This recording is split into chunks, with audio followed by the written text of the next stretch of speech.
लाल ने कहा कि हे प्रभु, आप अंतर्यामी हैं, आप सबके हृदय की बात जानते हैं। मेरी क्या मनोदशा थी, मैं क्या सोच रहा था, मेरी कैसी प्रवृत्ति हो गई थी, इस सब से आप विज्ञ थे। सारे संसार को चलाने वाले आप हैं। भला आपसे ऐसी कौन सी बात है जो छुप सकती है? आप ऐसा कौन सा भेद है जो आपसे छिपा रह सकता है? आप दीनानाथ हैं, आप शरणागतों को रक्षा करने वाले हैं। कोई कितना बड़ा भी पापी हो, आपकी शरण में आ जाए तो आप उसे सहज ही उसे अपना लेते हैं और अपनी भक्ति उसे प्रदान कर देते हैं। यह कहते कहते भरतलाल जी भगवान श्री राम के दोनों चरण को पकड़ लेते हैं और अपना सिर उस पर रख देते हैं। अकुलाहट में मानो छूट न जाए। प्रेम इतना बढ़ जाता है, भाव इतना बढ़ जाता है कि भरतलाल अपने आप को रोक नहीं पाते हैं। प्रभु पद कमल गहे अकुलाई, अकुला के भगवान श्री राम के चरण कमलों को पकड़ लेते हैं। शरीर शिथिल हो जाता है, प्रेम से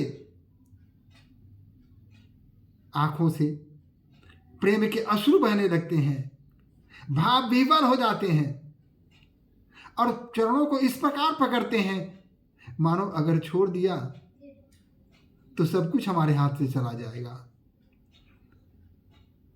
जब भगवान श्री राम भरत जी को देखते हैं चरणों पर गिरे हुए, तो शीघ्रता से वो भरत जी के दोनों बाहुओं को पकड़ के उठाते हैं और अपने हृदय से लगा लेते हैं।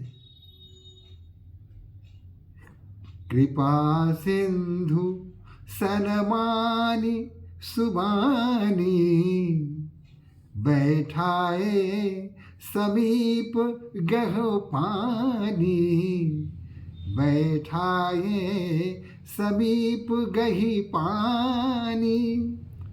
हृदय से लगाते हैं और फिर उनके दोनों हाथ पकड़ के और अपने पास उन्हें बैठा लेते हैं। भरत विनय सुनी देखी सुभाऊ, भरत विनय सुनी देखी सुभाऊ, शिथिल स्नेह सभा रघुराऊ, शिथिल स्नेह सभा रघुराऊ। भरत की विनयशीलता को देखकर, उनके शील और स्वभाव को देखकर सारा समाज, सारी सभा जो जहाँ है वह भी प्रेम से शिथिल हो जाते हैं। यहाँ तक कि भगवान राम भी प्रेमातुर हो जाते हैं, प्रेम से भर जाते हैं। और रघुराऊ शिथिल स्नेही साधु, समाज मुनि मिथिलाधनी, मनमह सराहत भरत भायप, भगति की महिमा धनी। भरत ही प्रशंसत विबुध परनत, सुमन मानस मलिन से, तुलसी बिकल सब लोग सुनी, सकुचे निमागम नलिन से। भगवान राम स्नेह से शिथिल हो रहे हैं। साधु समाज, ब्राह्मण समाज, मिथिलापति, दोनों कुलगुरु, ये सभी स्नेह से शिथिल हो रहे हैं। सभी भक्ति जो भरत में भरी हुई थी उस भक्ति की प्रशंसा कर रहे हैं। सभी भरत की महिमा का बखान कर रहे हैं और देवता आकाश से पुष्प वृष्टि कर रहे हैं।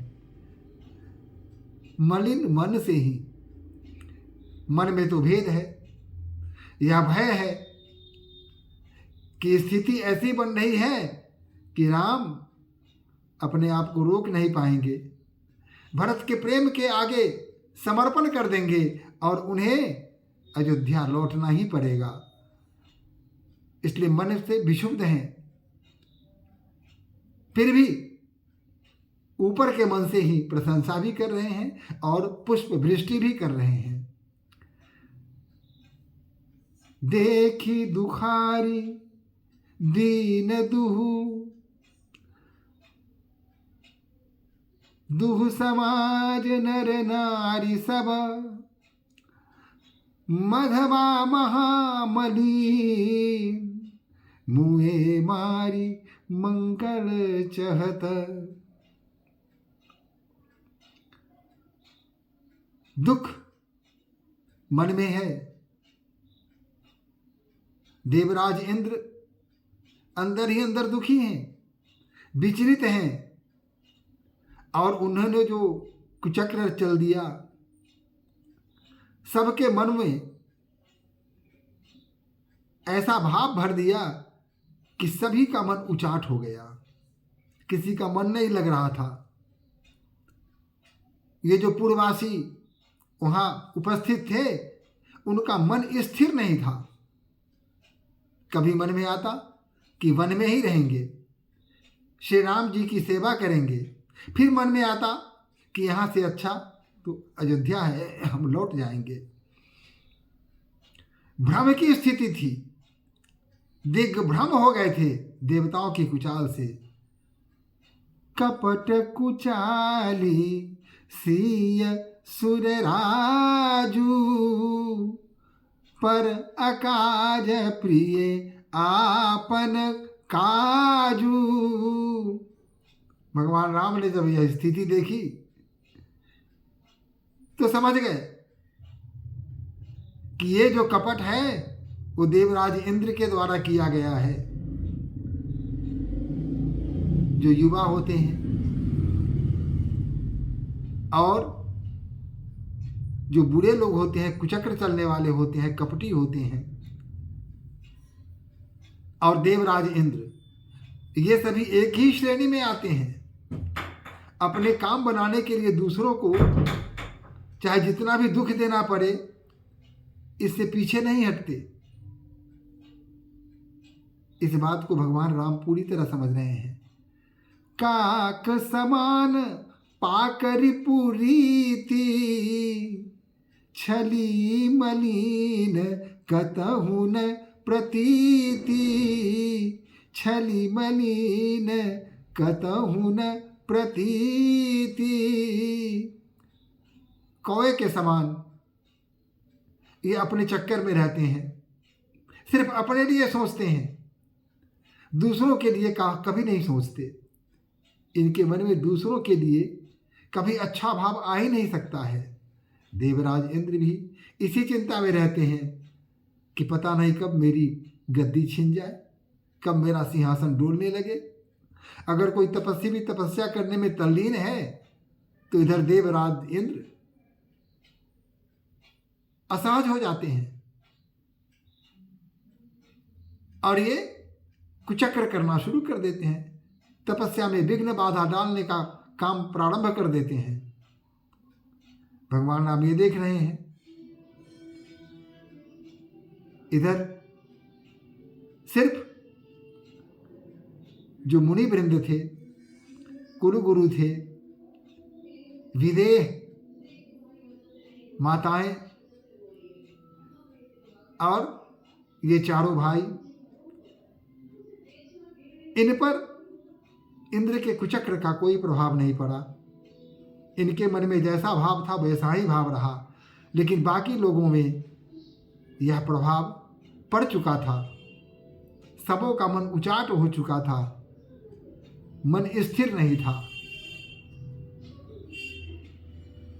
लेकिन राम जी की माया है, जहाँ भगवान स्वयं श्री राम विराजमान हो वहाँ भला कोई कुचक्र कैसे कर सकता है, किसी की चालाकी कैसे चल सकती है। इंद्र का भी वही हुआ, इंद्र भी कुचक्र कर